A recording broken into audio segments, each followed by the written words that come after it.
11 of the most important mortgage hacks in Canada that you guys need to be aware of. So what are the tips?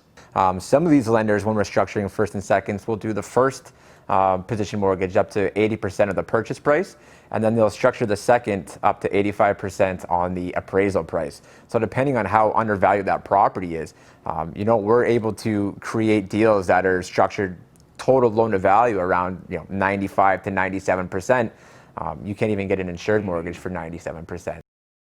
What is up, YouTube? Matt McKeever here, and I'm really excited for today's video where our buddies Josh and Ehren from the Findlay Mortgage Group break down for us exactly 11 of the best tips that you need to be aware of if you're a Canadian looking to get a mortgage here in Canada. I wish back in 2010 when I first started investing I had access to these amazing tips, but enough of me talking about them. Let's just jump in to that video. What is up, YouTube? Matt McKeever here, and I'm back with the Findlay team and really excited for today's video because you guys loved the last video we did where we talked about mortgage hacks that you absolutely need to be aware of. Well, today we've actually distilled down 11 of the most important mortgage hacks in Canada that you guys need to be aware of. So these are going to be tips, tricks, and just best practices when it comes to making sure you can get your investment deal financed. So first of all, thank you guys. The audience is loving the videos with you guys. So what are the tips? Yeah, so I think the first tip we want to talk about is a little bit of a house hacking tip, and I'm sure some of you heard it, but some of you who are a little bit new to the investing, you maybe haven't heard of this yet, but getting into a home, an owner-occupied rental property with an insured mortgage. So that insured mortgage means you get to put a minimum amount of down payment down to get into the property. That's going to save on your capital and a bit of cash flow down the road. So for a 1 to 2 unit owner-occupied purchase, you can get away with 5% down on the property. Very minimal capital down. That's as low as you're going to get on a down payment on the in purchases in general. A 3 to 4 unit owner occupied, you can get away with 10% down. Again, it's an insured purchase, but getting in there with as minimal down payment as you can, open up that cash flow and save some of that capital for either another purchase or some renovations on the property. Yeah, really powerful because I know a lot of the audience that haven't bought their first investment property, usually what's holding them back is that down payment, right? So if they can find a way to break into that first deal, with an insured product by maybe house hacking the property, there's a lot of potential there because for a lot of investors, what we need is that first case study. Once we've done this once, then we can prove to people we can replicate this process, that we've actually got a system and an entire business model behind it. All right. And just to follow up on there too, I've had a couple of people ask if you can still use the BRRRR method if it's an insured purchase, and you can still, you can still refinance out after that first year. We would just have to structure the term and stuff accordingly to. And you just need to make sure you've got the equity in essence. Exactly, right? Exactly. Yep. Tip and trick number 2. So we have B lenders who will allow you to live in a non-conforming unit and use 100% add back for the legal unit. Now that specific product or that specific trick is only available with certain B lenders, but it's going to allow you to be able to maximize the amount of income that the property is producing and allowing it to add to your income to help you qualify maybe for that refinance or for another property down the road. And just to expand on that, we're not talking about an actual duplex. We're talking about a small bachelor downstairs, like a basement apartment type thing that's non-legal, non-conforming. They'll actually allow you to live in the smaller unit and then claim 100% of that rent that you're getting from the larger unit upstairs. So whether that's $1,500 to $1,900, you can add that right back onto your other income line on the application. Gotcha. So then again, just to summarize for the audience that maybe doesn't speak finance, what we're talking about is you can get into that, granny suite type property, live in the basement, rent out the upstairs, the main floor unit, and actually use that to help your debt service ratios, right? That's the whole concept. Exactly. Correct, yeah. And then continuing with that B lender conversation, one thing that we want to talk about is we really want to point out the advantages that the B lenders have to offer for our borrowers. I think there's a little bit of stigma around the B lenders, and people just kind of automatically hear B, and they either think private or extremely high rates, and that's not the case right now. We're seeing a 1-year B rate right now for 3.09% with a 5-year rate around 3.79. So they're slowly creeping up onto older AAA rate areas, and they're fantastic rates once you sit down and you take a look at a 30-year AM and what the payments come out to be. It's quite competitive in most cases. Yeah, and I think something to really hit home here, guys, I see so many new investors that for whatever reason have a limiting belief or a stigma associated with B lenders. It blows my mind that people would literally give up a deal that makes them money because they're scared to go to a B lender. Realistically, it's just another option, right? Like, yes, the B lenders don't have millions or tens or hundreds of millions of dollars to spend on advertising, but they still finance a deal. Sure, and they help us with the majority of our flexible financing deals. So that's how we're able to get you guys into those extra properties without having to take on crazy amounts of debt for private loans.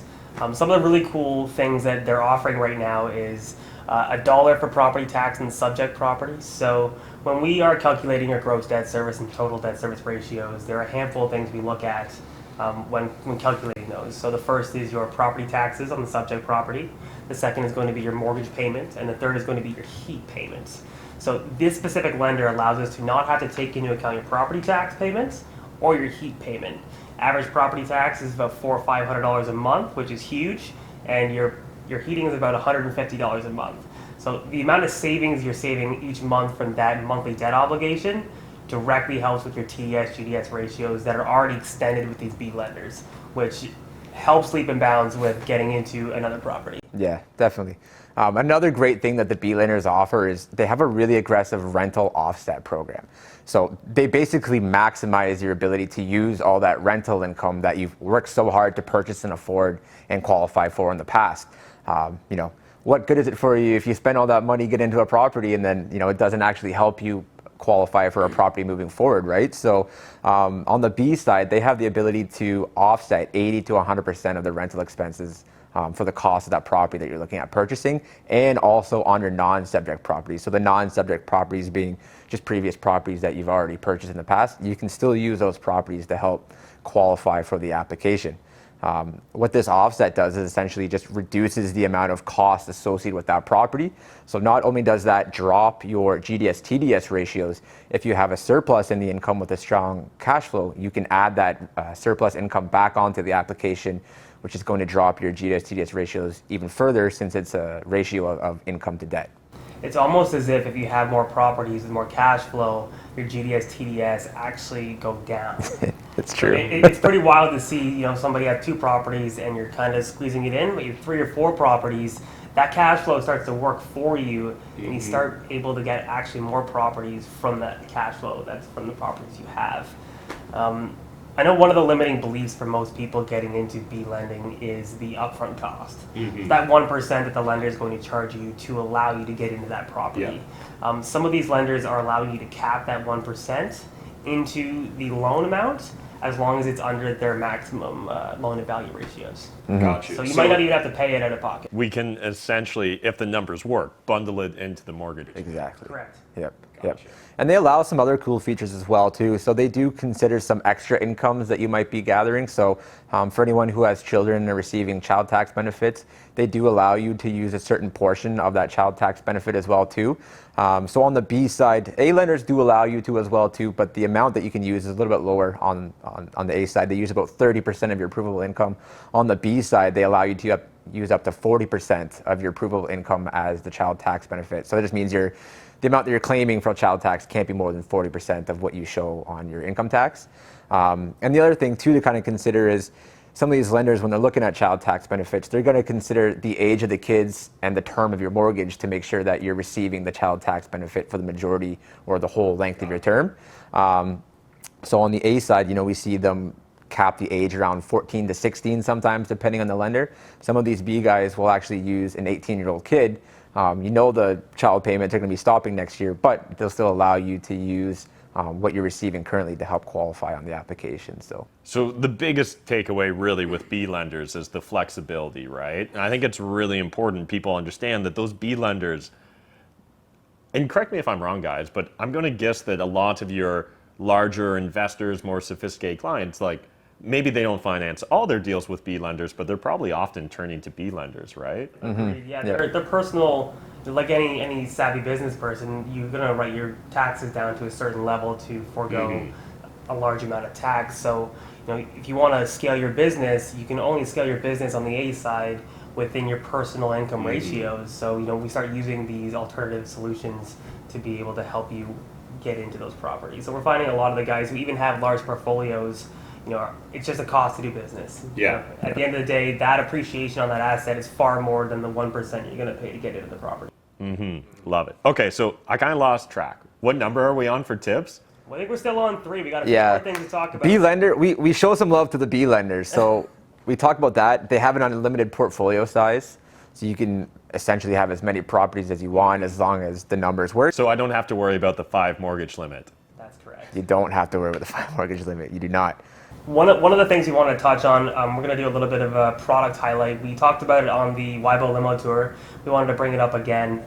It's really interesting because it kind of is a way to get around 100% financing, but with a B lender. And we've come on here and we've said that, if you have a vendor not a vendor take back, if you have over 80% financing, you have to do it privately if it's secondary. Well, some products are coming out now that maybe that isn't the case anymore. So a specific lender in Toronto, if you want to know, we can reach out to us. We'd be happy to explain it to you. But they're willing to give you a first mortgage of 80% loan to value on a rental property.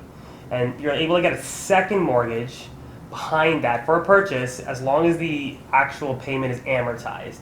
So if we can amortize out that payment and show it's amortized over 25 years at prime rate, then we can turn that, that payment, which would be actually large compared to it, then it'd be like $300. And then you can use a home equity line of credit after the last 10%. So theoretically, if you have the ability to tap into that equity, you're getting into a house for $0 out of your pocket, which is mind-blowing because you're actually paying 3.09%, and you're paying down the principal and the interest of the loan. You're not paying all the extra fees to get into a private mortgage. You're not paying all the lender fees and the broker fees and all those things, and you're actually able to start paying that principal down, which is the most important thing. And then continuing off of that, they have some other interesting features as well too, especially unique for the cash flow tribe, where a lot of you guys are picking up off-market properties that are slightly undervalued. Some of these lenders, when we're structuring first and seconds, will do the first position mortgage up to 80% of the purchase price, and then they'll structure the second up to 85% on the appraisal price. So depending on how undervalued that property is, we're able to create deals that are structured total loan to value around 95 to 97%. You can't even get an insured mortgage for 97%. So depending on how undervalued and where the appraisal comes in, we're in the middle of structuring that for someone right now, and it's turning out to be around 96, 97%. So. Yeah, that's insanely powerful. And I wish, like back in 2010, when I originally started investing in real estate, I would have had connections and relationships like you guys, because I probably would have actually just posted up at your office for a week and just been that annoying guy that's like, walk me through everything sensei, because it's so valuable when you've got team members on your power team that aren't only just aware of this stuff, but are actively engaged and excited by it. And I think it shows when you guys learn a new trick or a new tool, you're immediately letting everyone in your network know about it. Of course, yeah. We want you guys to maximize, the ability to be able to scale in your property and your portfolio. So, the more information we can give you, the better off you're going to do, the better off we're going to do. We're here to make those relationships. Yep. Yeah. No. Of course. And then one last little piece of love for the B lenders as well too, while we're on the subject, is their ability to have a higher amortization period. So on the A side, you have your 25 and your 30-year AM, and on the B side, you have your 25, 30, and your 35-year amortization for some lenders as well too. So in those extreme cases where you really want to stretch out those payments and reduce your monthly payments to help qualify, you can take a look at a 35-year AM to see if that helps drop down your ratios and get you into the qualifying for the mortgage. So awesome. So on to tip number 4. Tip number 3 was a doozy, guys. I hope you broke out the notepad and were taking notes there, because there was a ton of information. So tip and trick number 4 is qualifying at the contract rate versus the Bank of Canada rate. So as you might know, there are a few credit unions out there that will offer to qualify you at the contract rate instead of the Bank of Canada rate or the stress test, which we have to qualify you at. Now, their rate is a little bit higher. They put some juice on their rate just because it's a premium product they offer, but it is an A bank product. So if you're having issues qualifying on the A side and you're just right at those ratios, if you are willing to take a little bit more on the rate, you can go to these credit unions and it'll actually qualify you on the contract rate. And I think even more important is not only are you bypassing the Bank of Canada rate, but you're also bypassing the opportunity to qualify at 2% above a contract rate as well too, which in most cases someone who isn't qualifying for an A rate is going to be subject to anyways. So you're bypassing that extreme B end and getting into a more alternate type lender where the credit unions can offer you something better than a B rate, but not quite a AAA rate as a prime rate. So it's a good option for some of those who need that type of financing and qualifications. Yeah, huge tip there, because I know most investors, they see what their limits are, and then they literally try and hit that exact limit. Hey, you can maybe do about 800,000. Perfect, I got something for 900. Yeah. Can we make this work? Tip number 5, guys, is changing your term to be able to avoid strong exit penalties or high exit penalties on the refinance. So one of the things that we're working with, and I always try to do with the investors that come to me, is have the conversation of when do you want to refinance. If you're doing the BRRRR strategy and you have some renovations, what is your timeline? Are you going to be well within that first year? Oh, perfect. Okay, well then maybe let's take a look at a 1 year to avoid having any higher interest rate differential penalties, and you're at least just subject to the 3-month interest. If we were to put you in a 5-year term and you had your renovations done in the 4 months and you wanted to refinance in year number 1, 99% of the time you're probably going to be subject to that interest rate differential penalty. And instead of a 3-month interest, you're probably looking at $15,000 to $25,000 as an exit penalty, depending on the term of the loan and the value of it. So. I just had a conversation with an investor actually yesterday about him wanting to refinance and tap into equity in his property, but he just purchased last year. And unfortunately, I had to break the bad news to him that it's going to cost him about $15,000 or $16,000 to break. And obviously, he felt the life drain out of his body because nobody decided to tell him that the strategy you're looking to implement, you have to have the product that works with that strategy. So, making sure that the term is either open or closed, or depending if it's a 1 year, 5 year, 3 year term, make sure you structure your deal around what's going to work best for you. And it might cost you a little bit more to have a completely open term. And at the end of the day, it's worth paying maybe 0.25% on a rate to break your term with a conventional loan. So tip number 6, guys, something that's going to be really important for, especially on the BRRRR strategy. You guys want to be able to refinance out, making sure that you have the equity available to, just to be able to refinance, but also hopefully be able to recoup some of the renovation costs that you guys put in there as well too. Something to consider is changing your payment structure a little bit. It might scare you a little bit because your payment's going to be a little bit higher, but if you look at what that enables you to do on an exit strategy, if that means that you're paying, more down on your monthly payment to increase the amount of equity in there, that means that you're more likely to be able to be refinanced at the minimum amount of loan to value, but also to be able to maybe recoup some of those costs and pay down either your lines of credits or, pay back some borrowed invested money if that's whatever your case was. So the 2 options that you can consider are an accelerated biweekly payment or an accelerated monthly payment. And essentially, it adds an extra payment cycle throughout the year. But through that 1 year, that might be the difference of being able to refinance or refinance and recoup some of your initial investment. Yeah, I know when I was originally investing, before I was really focused on maximizing my exposure to debt and leverage so I could control as much assets as possible. I went with that weekly mortgage payment, and then I would be that annoying guy that every other month I'd call the bank and be like, I'd like to increase my payment by $10. I'd like to increase it by $20. And I would just keep inching it up. But all of a sudden you'd go 20-year amortization to 16, to 15, to 14. And you're like, this is kind of cool. This is fun. And so if you're definitely in that first stage of investing, you may not have fully embraced debt 100% yet. Where I know that more sophisticated investors are just like, how can I get 105% debt? But for the newer investors out there, right? Yeah. Just drown me in debt. Trust me, I'll figure out a way to swim. Yeah, and it doesn't have to be a 5-year term like we just talked about on the previous tip. If you're just structuring a 1 year, have it just accelerated for the 1 year, and then when you refinance out, you can go back to a standard payment to drop that monthly payment back down. So it doesn't have to jump into a 5-year and be worried about having a higher payment for the 5 years. You can simply structure it for the 1 year, and then when you refinance out, go back into a standard payment. Yeah, love it. Great tip.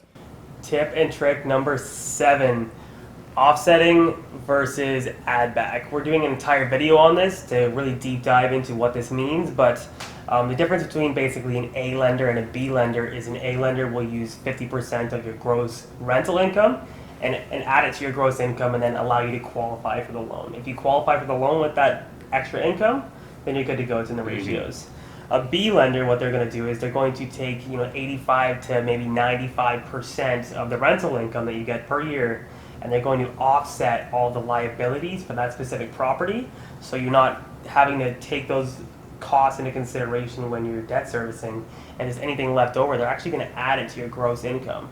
It drastically changes your qualification. Absolute game changer. We're going to get into it in the next video and do a deep dive, but you guys should definitely take a look at that. And then just following up on that as well too is one of the things we're going to take a look at when we do the rental worksheets is utilities, hydro, all those other expenses as well too. If your lease agreement states that the tenant is paying that for you, we no longer have to use those values on the rental worksheet. That will help on your cash flow as well too, and hopefully bump you into the ability to have offsetting and not just a standard 50% add back. Gotcha, love it. Tip and trick number 8 is refinancing. A lot of the lenders out there have limited the amount of equity takeout you can have to $75,000. This is temporarily a COVID type rule that they've enacted, and they don't quite have an end date, but from everyone that we've talked to, it's not going to be a permanent change. Beforehand, it was about $200,000 that they had limited to you. The big thing right now is they want to see some sort of paper trail as to what are you using this money for. If you're simply just looking to take out some equity and you don't have maybe a purchase and sale or some other agreement showing where the money is going, what you can do is you can set up a third-party investing account and have the funds directed by a lawyer over there as a certified type trust investment. And then once it's in that investment account, you have the ability to use those funds for what you want to invest into. So that can be a way to help pull some equity if you don't have any other proof of where the funds may be going in the meantime. Yeah, tip and trick number 9 is purchase plus improvement. So a really cool way to be able to add some value to your property while purchasing and having the cost of the renovations built into the home. Basically, it's a insured or conventional product. What we do is it's a few steps. You would make a purchase agreement, and then you would go and have some quotes done. The quotes would then be sent to us. We would send them to the lender for approval. They allow you to do up to 20% of the property value or $40,000, whichever is greater. And then once the renovations are complete, so you're going to close in the transaction, they're going to hold the funds in the lawyer trust account until all the renovations are complete. You need to have those funds to pay the person who's doing the work. Once it's complete, we'll have an appraiser go in, take a look, check some boxes, make sure it's all complete, and then from there, your lawyer will be instructed to release the funds to you. And then you have that extra add in value for your home built into your mortgage already. And just to touch on there quick, in case some people don't know the difference between the insured and conventional. Insured is your standard, first-time home buyers type purchase where you have a true insured, you're paying the mortgage insurance, you have the premium. Conventional is a AAA or back insured type product that it still has to meet insurer guidelines. So this isn't going to be your standard rental type purchase. You still are going to have to meet the insurer guidelines. So if you have some questions on those, obviously feel free to reach out and we can clarify that for you as well too, and see whether or not your purchase would meet the standards. Awesome. Yeah, I know. Actually, my very first video ever on YouTube was breaking down the purchase plus improvements mortgage and just kind of laying out how if you're looking at implementing kind of a simple, basic lipstick burr, it can really oftentimes be a great product and just simple, easy, and often you kind of know what you're getting when you get into the deal because they've done those appraisals on the front end. And the trickiest part about trying to find money for renovations is a lot of the investors that come to us say, hey, I need $80,000 to $100,000 to be able to do my renovations. And for us, we're equity-based lenders, so we can structure second mortgages to be able to give you some extra, some investor capital. But there has to be enough room in the loan to value the entire purchase for us to get that capital to where you need it on the loan. a lot of the times, we can't get it there based on just a second mortgage because a lot of the investors are maxing out their loan to value. So the purchase plus improvements could be a good way to get a little bit extra capital built in. Yeah, the thing is you have to qualify though. Conventionally, Yep. you need to qualify. You have to get credit. Yeah. It's one of those products that you have to have your finances in order to be able to do it. Yeah, it really is a AAA type product, but there are investors out there who could qualify. Number 10, paying your private mortgage fees out of your pocket. So you do have the capacity to pay for the broker fees if you guys want out of your pocket. And this can save on you having to pay the amortized interest on that over the, not amortized, sorry, be the interest only payments, but paying the interest on what would be your fees throughout that term of the loan. So there are some capital investors, or sorry, investors out there who have the capital to be able to do this. And we actually had someone reach out about a month ago and asked, why am I paying interest on this when I can just pay the fees out of my pocket? And the private lenders do allow that in some cases. So if that's something that you want to inquire about too and you're interested in a private mortgage, make sure you mention that to us first and early in the conversation so we can run that by the lender and make sure that private lender is okay with it. But that is an option out there for those who are interested in private mortgage also. Awesome. Yeah. Last but not least is number 11, which is amortizing HELOC debt. We touched a little bit on it previously, but some lenders will allow us to use an amortized payment for your home equity line of credit instead of using the 1.5% that most lenders would normally use. This is drastic to your qualification. So instead of say $80,000, 1.5% is what you would have to qualify monthly for a payment.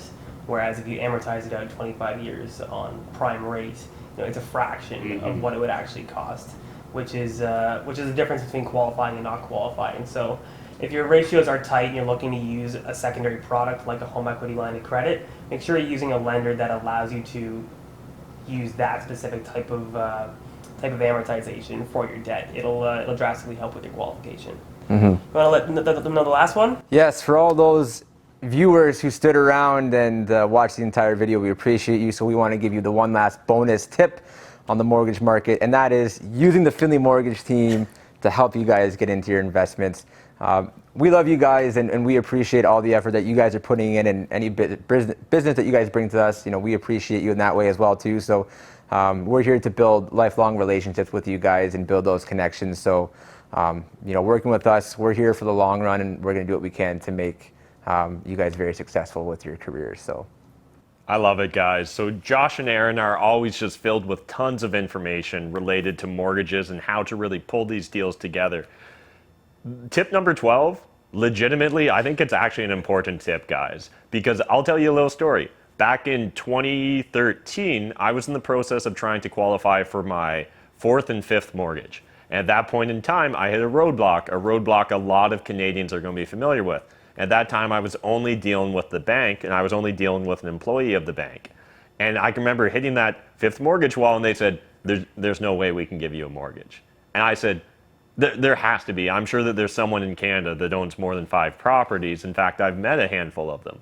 And they said, well, if you change careers and you can double your gross income on your T1, then on your T4, then we'll consider giving you a mortgage. I literally took 2 years off of real estate investing because I didn't have the right power team, and I can't help but think the opportunity cost there. So again, really appreciate you guys sharing these 11 tips plus the bonus 12. And as always, we'll have their contact information in the video description down below so you guys can jump over and hit them up and maybe expand upon some of these great tips. Thanks again to Josh and Ehren for taking the time to shoot this video. If you guys got value from this video, smash that like button, hit the subscribe button if you're new to my channel, and jump in the comment section and let us know what was your favorite of the 11 tips they shared. And do you have any other tips that we need to know about when it comes to Canadian mortgages? Jump in that comment section down below. Otherwise, I'll see you guys in the next video.